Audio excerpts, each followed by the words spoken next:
আসসালামু আলাইকুম, কেমন আছো সবাই? আশা করি সবাই ভালো আছো, সুস্থ আছো। বাংলা সাইক্লোন ইউটিউব চ্যানেলের পক্ষ থেকে শুভেচ্ছা ও অভিনন্দন। আজ আমরা নতুন কারিকুলামের আলোকে অষ্টম শ্রেণীর নতুন একটি ভিডিও নিয়ে হাজির হয়েছি। আজ তোমাদের পাঠ্য বইয়ের 32 থেকে 39 নম্বর পৃষ্ঠার যতগুলো কাজ আছে কাজগুলোর সমাধান দেবো। অর্থাৎ 32 থেকে 38 পৃষ্ঠা মূলত তোমাদের যে কাজগুলো আছে কাজের উত্তরগুলো দেবো। চলো ক্লাসটা শুরু করি। আর ক্লাসটা শুরু করার আগে এখন চ্যানেলটি সাবস্ক্রাইব করে অবশ্যই সাবস্ক্রাইব করে দেবে, বন্ধুর সাথে শেয়ার করতে ভুলবে না। আর তোমাদের অষ্টম শ্রেণীর জন্য আমাদের একটা প্লেলিস্ট আছে, প্লেলিস্ট হচ্ছে অষ্টম বাংলা নতুন কারিকুলাম। এই প্লেলিস্টে গেলে তোমরা সবগুলো ক্রমান্বয়ে পাবা, অর্থাৎ প্রত্যেকটা পৃষ্ঠা বা পৃষ্ঠার কাজগুলো পাবা। আর অল্প কিছুদিনের মধ্যে তোমাদের কবিতা, গল্পের লাইন টু লাইন ব্যাখ্যাগুলো চলে আসবে। চলো ক্লাসটা তোরা শুরু করি।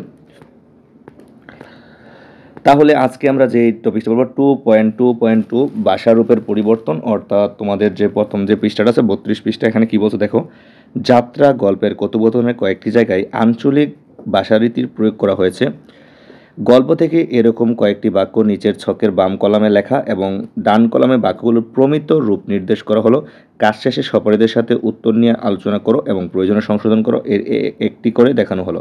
অর্থাৎ একটা আঞ্চলিক ভাষা দেওয়া আছে, তুমি এটার প্রমিত, অর্থাৎ প্রমিত মানে হচ্ছে বই পুস্তকের ভাষা সবচেয়ে শুদ্ধ ভাষা যেটা, এটা দেখো। তাহলে এক নাম্বারটা একটা করে দেওয়া আছে, দেখো। এক, আস্তে আস্তে বীর কইরো না। আচ্ছা, এক নাম্বারটা হচ্ছে আস্তে আস্তে বীর কইরো না আর উইঠেন না, নাও ডুবব কইলাম। এটা হচ্ছে আঞ্চলিক ভাষা। অর্থাৎ এই প্রমিত রূপটা এটা কী হবে দেখো। আস্তে আস্তে বীর করো না আর উঠবেন না, নৌকা ডুবে যাবে। তাহলে এই যে ইয়েটার আমাদের যে 32 নম্বর পৃষ্ঠা, এই 32 নম্বর পৃষ্ঠার এবার সমাধানটা আমরা একটু করে আসি, দেখো সবগুলো। আচ্ছা, তাহলে নমুনা দেখো, এই যে উত্তরগুলো আমরা এখন একটু ইয়ে করি। দেখো এক নাম্বার কি বলছে দেখো। এক নাম্বার তো আমরা মাত্র একটু আগে দেখলাম যে আস্তে আস্তে বীর কইরো না আর উঠবেন না, নাও ডুইবা যাবে। এটা হচ্ছে আঞ্চলিক ভাষা, এটার প্রমিত রূপটা কি হবে? আস্তে আস্তে বীর করো না আর উঠবেন না, নৌকা ডুবে যাবে বলছি। তারপরে দুই নাম্বারটা কি হবে দেখো। রাখাইল্লা রইয়া গেল, নাও ঘুরাও বাবারা, নাওডারে ঘুরাইতে কও, আবার রাখাইল্লা রইয়া গেল। অর্থাৎ দুই নাম্বার বাক্যটা এর প্রমিত রূপটা হবে রাখাল রয়ে গেল, নৌকা ঘুরাও বাবারা, নৌকাটিকে ঘুরাতে বলো, আমার রাখাল রয়ে গেল। তিন নাম্বারটা দেখো, আঞ্চলিক ভাষায় বলে আহা নয়াবাজারের কাঠগুলাই মনোহর থাকে, তারে দেখো নাই। এই প্রমিত রূপ হবে আহা নয়াবাজারের কাঠগুলাই মনোহর থাকে, তাকে দেখোনি। তারপরে দেখো চার নাম্বার, কি সব জ্বালাইয়া দিছে আহারে, হালারা জানোয়ার নাকি ডাহা থইব না। আচ্ছা, তাহলে চার নম্বরের আঞ্চলিক প্রমিত রূপটা কি প্রমিত হবে? চার নম্বরে কি সব জ্বালিয়ে দিয়েছে আহারে, শালারা জানোয়ার নাকি ডাকা রাখবে না। পাঁচ নাম্বার দেখো, আল্লাহ বিচার করব, আল্লাহর মায়ের দুনিয়ার বাইর দেখেন। এটা যদি আমরা প্রমিত করি, আল্লাহ বিচার করবেন, আল্লাহর মার দুনিয়ার বার দেখবেন। ছয় নাম্বার দেখো, আঞ্চলিক ভাষা আছে শেখ সাহেবের খবর জানেন কিছু। ছয় নাম্বারটার প্রমিত রূপটা হবে শেখ সাহেবের খবর জানেন কিছু। সাত নাম্বার দেখো, আঞ্চলিক ভাষায় হচ্ছে ছাত্রগো সবাইরে নাকি মাইরা ফালাইছে। সাত নাম্বারের প্রমিত রূপটা হবে ছাত্রদের সবাইকে নাকি মেরে ফেলেছে। আট নাম্বার, জান মিয়া দেখে আহেন, মস্করা করতে আইসেন হুম। এটার প্রমিত ভাষায় কী হবে? জান মিয়া দেখে আসেন বা আসুন, মজা ঠাট্টা করতে এসেছেন হুম। নয় নাম্বার দেখো, চিন্তা নাই খালি ঢাকা শহর হাতে, ইদিক চিটাগং খুলনা সব দেশ স্বাধীন হইয়া গেছে। এটার প্রমিত রূপটা হবে কি? চিন্তা নেই শুধু ঢাকা শহর ওদের হাতে, পাকিস্তানের হাতে, এদিকে চট্টগ্রাম খুলনা সব জেলা স্বাধীন হয়ে গেছে। 10 নাম্বার, আমাগো যাইতে দেন রাস্তা ছাড়েন। অর্থাৎ 10 নম্বরের প্রমিত রূপটা হবে আমাদের যেতে দিন, রাস্তা ছাড়েন বা ছাড়ুন। তারপরে যাও আমরা এরপরে অলরেডি আমরা 32 নম্বরটা অলরেডি দেখেছি। এবার যদি আমরা দেখি, দেখো 2.3.1 লিখিত গদ্যে প্রমিত ভাষার ব্যবহার। অর্থাৎ রেলের পথ গল্প থেকে সর্বনাম শব্দ খুঁজে বের করো। এবং নিচের ছকের বাম কলামে লেখো। এরপর সর্বনামগুলোর প্রমিত রূপ ডান কলামে লেখো। কাজ শেষে সপরিদের সঙ্গে মিলিয়ে নাও এবং প্রয়োজনে সংশোধন করে একটি নমুনা উত্তর দেওয়া হলো। দেখো গল্পে ব্যবহৃত সর্বনাম শব্দ তাহার, তাহলে এর প্রমিত রূপটা হচ্ছে, অর্থাৎ বর্তমানে যে বই পুস্তকে তাহার রে এখন বলা হয় তার। তাহলে এমন কিছু এরকম আমাদের এই সমস্যাগুলো সমাধান করে আসি। চলো তাহলে নমুনা উত্তরগুলো দেখো। তাহলে গল্পের ব্যবহৃত সর্বনাম শব্দ তাহার, এটার প্রমিত রূপ হবে তার। তাহাদের, এটার প্রমিত রূপ হবে তাদের। তাহারা, তার প্রমিত রূপ হবে তারা। কেউ, এর প্রমিত রূপ হচ্ছে কেউ। তাহাদিগকে, এর প্রমিত রূপ হবে তাহাদের তাদেরকে। যাহা, এর প্রমিত রূপ হবে যা। তাহা, এর প্রমিত রূপ হবে কি তা। তারপরে দেখো আমাদের পরবর্তী যে দেখো এইরকম দেখো এইভাবে গল্প থেকে ক্রিয়া শব্দ খুঁজে বের করে এবং নিচের ছকের বাম কলামে লেখো। এতক্ষণ আমরা সর্বনাম দেখেছিলাম, এবার ক্রিয়া। এরপর ক্রিয়াগুলোর প্রমিত রূপ ডান কলামে লেখো। কাজ শেষে সপরিদের সঙ্গে মিলিয়ে নাও এবং প্রয়োজনে সংশোধন করো। একটি নমুনা উত্তর দেওয়া হলো। গল্পে ব্যবহৃত ক্রিয়া শব্দ দেখো, আসিয়া ছিল, এর প্রমিত রূপ হচ্ছে এসেছিল। একটা করে দেওয়া আছে, আমরা এই বাক্যগুলো সমাধান করব। দেখো ক্রিয়া কিন্তু অনেকগুলো আছে, তাহলে গল্পে ব্যবহৃত ক্রিয়া শব্দগুলো দেখো। তাহলে একটা করে দেওয়া ছিল, আসিয়া ছিল, আর প্রমিত রূপ হচ্ছে এসেছিল।